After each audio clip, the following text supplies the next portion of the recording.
So our next speaker again is David. He's going to talk about achieving flow using Lean and Kanban.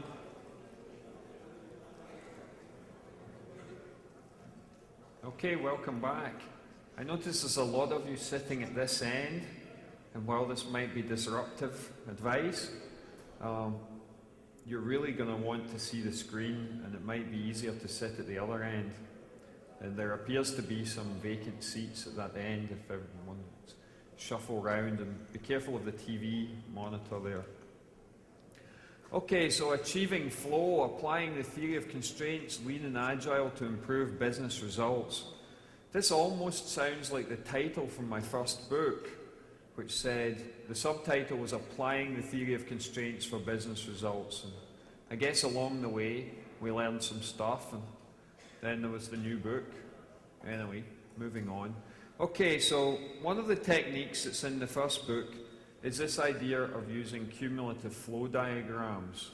And here's a cumulative flow diagram from a team project that I ran in 2004. And this is actually one iteration of what was a much longer project. This is iteration number 2. And these are all real dates in 2004. And if you can just see this along here, this is February and March 2004, and this was the second iteration of what was about a 1-year-long project. It was a team of 8 developers, an architect, 4 or 5 testers, a project manager, and me, just to give you an idea of the scale. And the project was run using the feature-driven development method, which is why the y-axis here says features. And we weren't tracking every single state transition for the features that if you've read the FDD book, you'll understand there's 6 different state transitions. We were only tracking started, designed, coded, and complete, where complete says all the unit tests are passing and the code has been peer-reviewed by the development team, and the team lead, or the chief programmer, as the role's known, has signed off that the code is good enough quality to be promoted into the system integration build. So all this completed work here, as we go up this completion line, this code is being relabeled in the configuration management system, and eventually that executable will be sent to a system integration testing laboratory. This team was in Seattle, and the system integration testing was in Champaign, Illinois. And it would then be integration tested with 3 other components that were being developed in Beijing, Bangalore, and St. Petersburg. So the diagram shows these state transitions. It shows the number of features that are in scope, and you see how this line changes. We'll talk about that. And then it shows when individual features are started. And what started means in feature-driven development is that somebody who understands the requirements has explained it to the development team. They've had a little meeting and sat down, and there's been some tacit transfer of knowledge about the functionality that's described in the feature definition. And the team go off and they start to do a design. And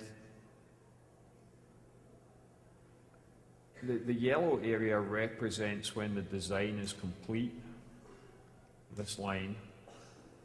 And the design will be done collaboratively.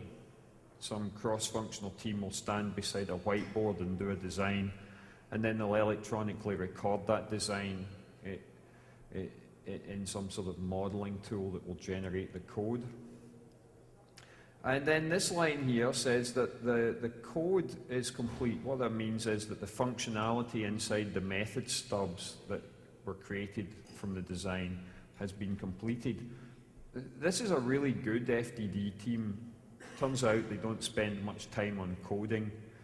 But there's a little bit of dysfunction around getting unit tests to pass and doing code review. But generally speaking, this is very good, and the performance of this team was absolutely stellar. Right? This is one of the Agile world's great secrets. This team outperformed any team that Jeff Sutherland ever talked about.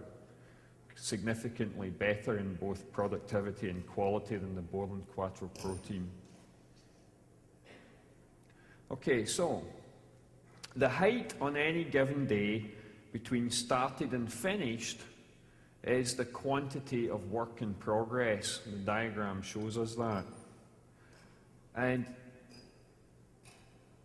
it predicts this distance between started and finished. This is an old version of the slide, so I apologize. This should say average lead time. And it turns out that the height here predicts the average lead time, and that these things are related as long as the process is stable, as long as you're not making active process changes. The height predicts the average lead time. And this relationship is known from lean manufacturing as Little's Law. And it basically just states that there's a linear relationship between the quantity of work in progress and the length of time it takes something to get done. In 2003, when my book was published, skeptics said, "David, this is a manufacturing thing and it can't possibly be true in software development." And then in 2004, I published all this data from 2 different teams on 2 different projects at one of the world's largest companies. And what it does is it shows that Little's Law is actually true, that the quantity of work in progress is actually related to the length of time it takes to get something completed. This is another team, same floor of the same building, same time period. This is the back end of 2003 and then early 2004. The first team was doing something called over-the-air device management. That's the ability to upgrade the firmware on your cell phone over the air on the fly while it's switched on and you don't know it's happening, or to change the settings. You know, perhaps you're playing around on your phone and you accidentally switch it into Chinese and you don't know how to switch it back because you can't read Chinese. So you call up and you say, my phone is displaying in Chinese and I don't know how to use it anymore. And the person on the other end says, "Don't worry, I'll just fix that for you. After this phone call, please turn the phone off and turn it back on and it will be fixed." And you do that and magic has happened. The technology that makes that happen is called over-the-air device management. It's an industry standard in the cell phone industry. An Open Mobile Alliance industry standard. This team was doing over-the-air download, the server end of the capability to download ringtones and games and other applications onto cell phones. So think about this, right? One team is doing something that downloads firmware upgrades, and the other team is doing something that downloads games and ringtones. These 2 things don't sound terribly different, right? So actually very, very similar projects. This team had 8 programmers, 1 architect, 5 testers, and a project manager. So the teams are exactly the same size. What was particularly interesting as a manager is, if someone had walked into the floor of the building and said, "Who is the smartest developer around here?" everybody, without an argument, would have pointed at one guy. And he was the architect on this team. And if you'd said, "Well, who are the best developers?" there'd have been a consensus that they worked on this team. The other team were considered the B team. The guys that weren't that good, some of them that were newer to the company, some were younger. In fact, on average, the average age was 3 years younger on the first team. So this team had the smartest people with the highest IQ, that were the oldest with the most career experience. And just consider the visual difference in these pictures. What's going on here? Well, first of all, this team gets its requirements in 2 tranches. The second thing is that they weren't very good at the feature analysis. So, to be fair to them, I doubled these numbers. In other words, I treated their features as though they were twice as big as the features on the other team, which is actually fair because we can do analysis on this using things like function point counting. And we know that that's a reasonably fair comparison. A feature in feature-driven development analyzed using Peter Code's method turns into between 1.6 and 2 function points. Right? We know this information. So, look what happens at the beginning of the project. They hand out and start lots of work in progress. This is a dysfunction.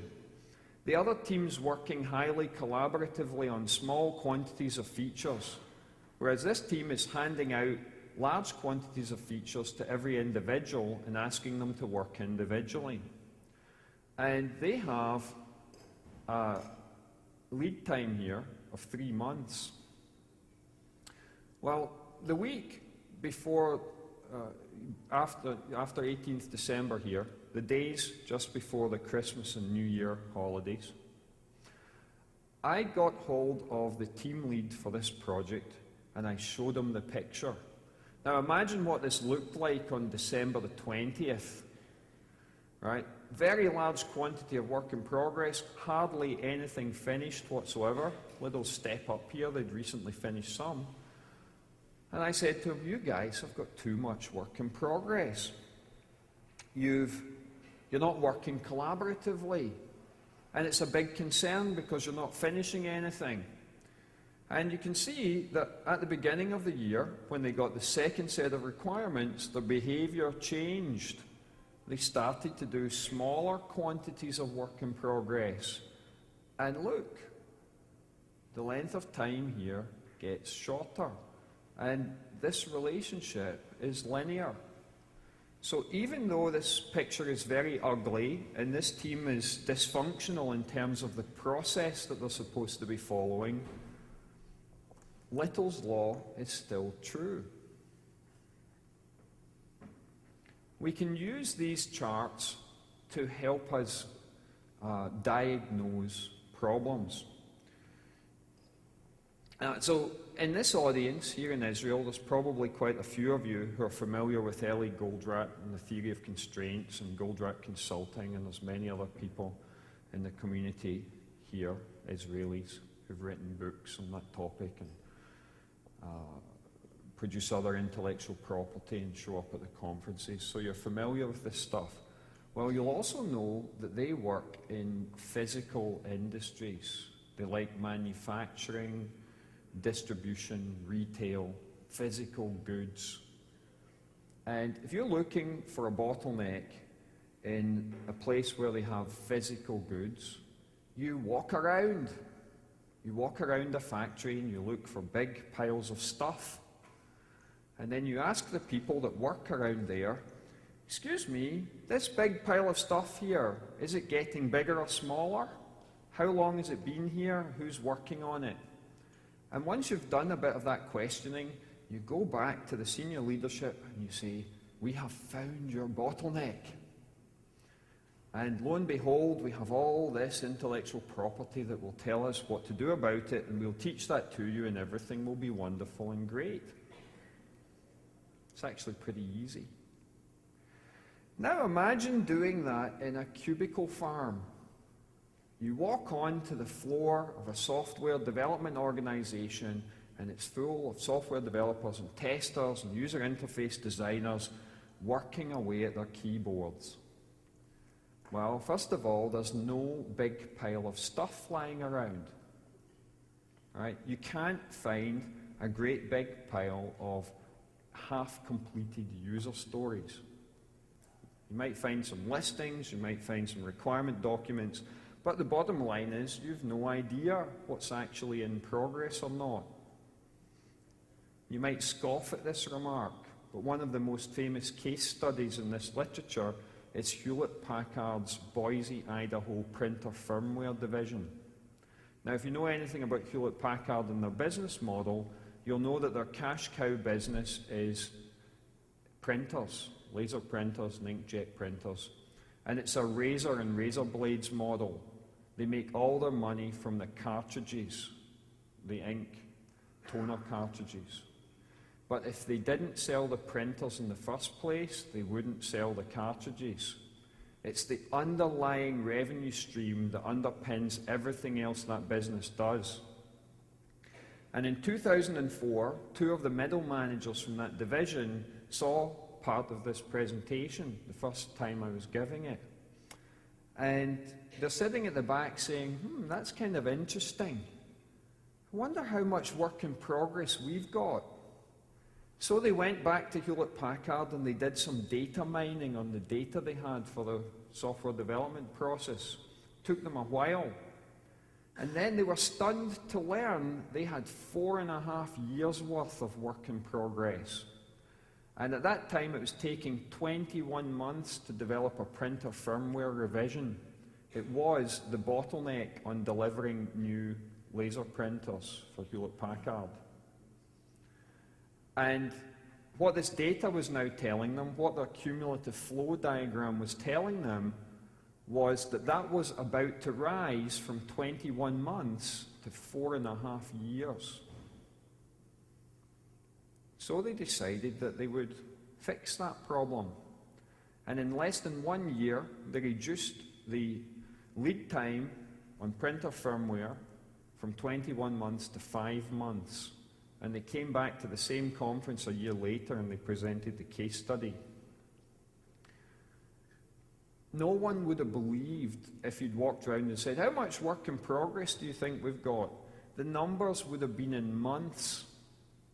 The occasional skeptic might have said, 1.5 years. Nobody would have believed it was 4.5 years because you can't see the big pile of stuff. You walk around a cubicle farm, let's try another method. So, are you busy at work? Do you have any idle time? Oh, he has idle time, lucky. Statistical outlier. What about you? Busy? Busy? You? And so on. So we go around the entire... See, the theory would say that only the people who work in the bottleneck will be busy. Everybody else should have slack time. But in software development, everybody's busy. In fact, most people have like 1,000 unread emails in their inbox. And they complain that they have to work evenings and weekends and that they spend their vacations on a beach somewhere with a laptop burning down their email backlog. Right? So that approach doesn't work. But it turns out when you track these things with cumulative flow diagrams, you can see the big pile of stuff. So here's an example. We have a big pile of things that were started but not yet designed. What might be causing that problem? Requirements ambiguity and lack of availability of the subject matter experts. What about if we had a big pile of designed stuff that wasn't coded yet? What might be causing that problem? Well, how about architecture that just doesn't cut it anymore? Or a whole bunch of new tools like languages, APIs, things the development team's not familiar with, or our good old friend, poor internal code quality, right? Code that needs refactored. Smelly code. Right, this is another iteration from the device management project. And in this one, there's more of a just-in-time approach being applied, where we're not doing some analysis up front to determine all the features that are in scope. It's being done on a just-in-time basis, which is terribly lean. Turned out the marketing people hated it because they didn't know what they were going to get at the end. They don't like that. They want predictability. But you can see this thing, and you might say, well, why this switch to this? Well, it reflected a reduction in staffing that meant that there was one less senior person to do the analysis and modeling work that produced the initial feature list. So what the team said is, we'll do a little bit of analysis, and we'll get just enough features in the backlog to get the team started. And while everyone else is off designing and coding and testing stuff, we'll keep doing a little bit more analysis and gradually add more requirements. Right. Problematic for stakeholders reflected a bottleneck in the ability to do domain analysis and architecture. And actually ambiguity in the requirements. The earlier iterations, the requirements were based off an industry standard red book. Right, if you know about telecom industry, you'll know what I'm talking about. Whereas by this point, they were designing an application for customer care agents to use. And no one had ever done over-the-air device management commercially. They had no idea how this application needed to work. And that ambiguity was causing a delay in the generation of the requirements. Okay, so I had this stuff in 2003 and 4, and I'd written a book about the theory of constraints, and I'd come to the conclusion that Eli Goldratt's approach of a process of ongoing improvement, a POOGI, was a much better way to manage change in technology organizations than to arrive and say, I will save you from the waterfall disaster. And here is a book on an Agile method, extreme programming, Scrum, feature-driven development, pick any one you like. And don't worry, we'll get you all some training, and from the first Monday of next month, we will all be Agile. It puts the fear of death into people. And they resist like heck.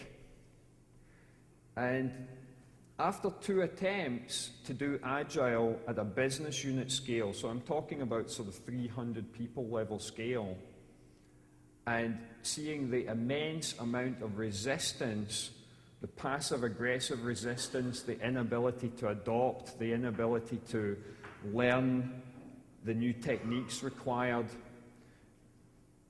I came to the conclusion that that was a really bad idea. Not that Agile was a bad idea, but introducing change that way was a bad idea. I knew this in 2003.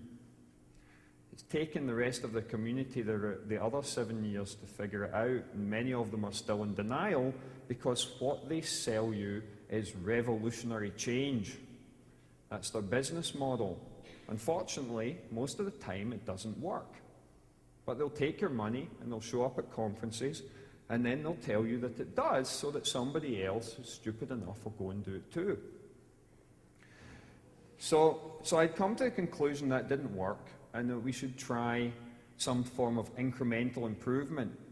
And the theory of constraints has a great model for that.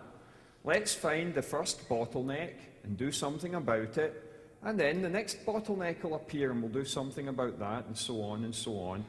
And the way you do that with a flow problem is with the solution known as drum buffer rope, DBR. And we did this for the first time with a team at Microsoft in 2004. And the solution was conceived as a DBR solution, and then later I realized if I'd conceived of it as a Kanban solution, it would have been identical. So we modeled the process for this team, and this is a very elaborate looking state chart model, but basically it says there are some change requests that come in and go in a backlog, and then we select them and they go in a development queue and we develop them, and they go in a testing queue and we test them, and they go in user acceptance testing, we test them, we Sarbanes-Oxley approve them, they go in the production queue and we deploy. And then there's another type of work known as a production text change, and that doesn't require coding, but it does require testing, so it arrives here into the test queue. And the developers were the bottleneck. So we did the DBR thing, and we figured out what the drum and the buffer and the rope were. So the drum is the developers, and the buffer here is the dev queue, and the rope is the total work in progress inside this red oval shape, which is here. But what happens if PTCs arrive in a very big burst? Well, temporarily, the testers will become the bottleneck, so we have to design that solution too. So if the testers are the bottleneck, we need a buffer, this testing queue. And now the rope is all the inventory going back from testing the whole way to the front of the system. And the drum is testing. So we designed the system to cope with the fluctuation of the bottleneck from one location to another, and we deployed it. Magic started to happen. Anyway, this is a stickman drawing of how that looks in terms of a flow, in terms of product managers and the developers and the testers and where the buffers are and so on. So we're doing this in end of 2004 and 2005. And that led to a discussion with a chap called Donald Reinertson, who's well known for writing books on lean product development. And Don said to me, you know, DBR's all very well, but in some circumstances, a Kanban system is better. It will produce the same outcomes in terms of change and incremental improvement, but it will perform better under certain duress conditions. And he persuaded me, and I thought, okay. So I went back and I looked at the Microsoft thing and said, if I'd conceived of this as Kanban, would it be different? It turned out it wasn't. So I also found Kanban was a heck of a lot easier to explain. The whole drum buffer rope thing with the Boy Scouts hiking in the mountains, and you know, if you know this story, you'll know what I mean, right? And you have to explain all this to people, and you have to explain the metaphor. It's too difficult to explain. So I went with Kanban. What I've discovered is that any work-in-progress limited pool system will generate the same effects.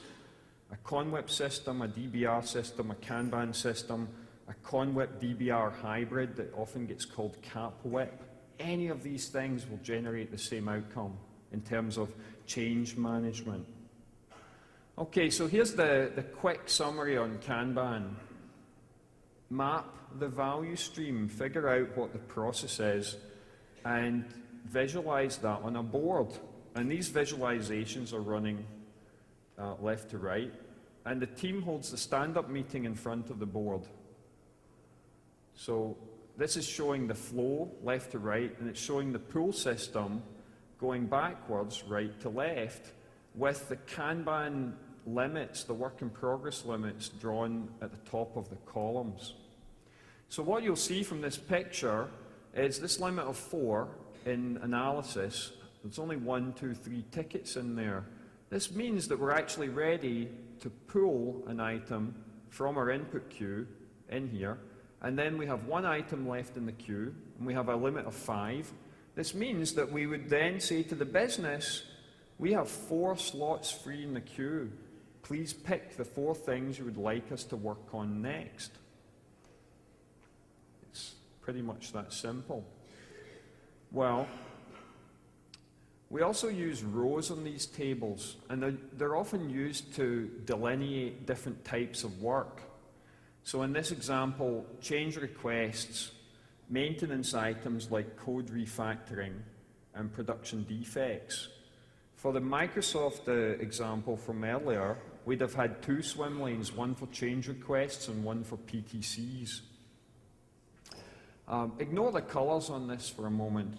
So we have the workflow going across here, right to left, and we have totals, our Kanban limits for each column, and that totals 20. Well, then we can have a discussion about our capacity. If our capacity in the system is 20, how much of that do we want to allocate to change requests versus refactoring versus defect fixes? And in this case, the answer was 60%, 10%, and 30%. We can also implement different classes of service. We've discovered that these 4 types tend to meet with most situations and most requirements. Expediting, which means we will do it as soon as possible. It will jump all the queues, we'll hand carry it from one person to another, and it won't have to wait for anything. The next type is fixed delivery date. We will deliver this on a specific date, because if we don't, there will be a significant cost of delay incurred. Then standard class. which pretty much means first in, first out queuing. And then the bottom one, I've struggled with the name, but I called it intangible class. Intangible class items are items that have no tangible cost of delay in an immediate to medium term time frame. An example of a tangible class item is something like a platform replacement requirement. Let's say that you've got code that runs, say it's 2005, and you've got code that runs on SQL Server 2000, and Microsoft has just released SQL Server 2005. SQL Server 2000 is now end of life, and support for it will be discontinued in 2010. You've got a lot of stored procedures and persistence layer code that needs to be upgraded to work with SQL Server 2005. In 2006 or 7, those requirements are intangible class items. They have no immediate cost of delay. But in 2010, they become fixed delivery date items. Right? So there's a benefit perhaps in doing them earlier. And often, class of service is indicated on a Kanban board with colors. In this case, white for expedite, purple for fixed date, yellow for standard class, and green for intangible. And we can do the same thing. We can allocate capacity according to some more senior level executive discussion. We can look at the demand that's on the department. We can analyze that demand. We can decide how to allocate the capacity, and then we can do that. So in this case, we've got 20% allocated for fixed date items on purple tickets, and 50% for the yellow tickets, and 30% for the intangibles. Now you might think about this and say, gee, David, intangibles are like low priority. Why would you allocate any capacity for those things? And the bottom line is that doesn't mean they're not important. I met a company recently where they have code on an MVS mainframe, and they only have one programmer left who does MVS development, and he's 62 years old. Right? Migrating off MVS is really important to them, but right now it has no cost of delay associated with it. But one day, in the near future, that individual will walk in and hand in his retirement notice. And 6 weeks later, he will be gone. And they cannot find anyone else who wants to maintain that MVS system for them. Right? So sometimes importance is not about immediate priority, and it's not about immediate cost of delay. Okay, so you educate the workforce on techniques like bottleneck management, here with the sheep, or impediment removal and the wider theory of variation, understanding the difference between common and special cause variation and how to manage it, or the lean model of waste, understanding what waste is and the economic costs associated with software development and reducing and eliminating those. Have a scientific approach. This is the cartoon from the cover of the Kanban book. There's a lot going on in this picture. Someone skilled in the art can stand there and tell you there's a bottleneck in development. How do we know that?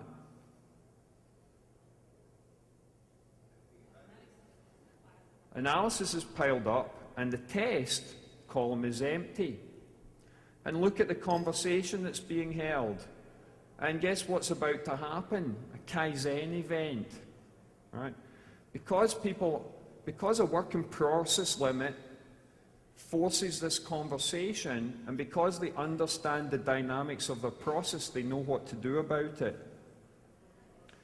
I talked about this in the keynote speech, right? The stand-up meeting drives process improvement opportunities. And what tends to happen is that the after meeting is more important. This is a stand-up meeting. In this picture, there's more than 40 people. And Daniel Vicanti, who unfortunately couldn't be here this week, he would have been here otherwise. Here he is. He's an associate with my firm. He's worked for me for 10 years.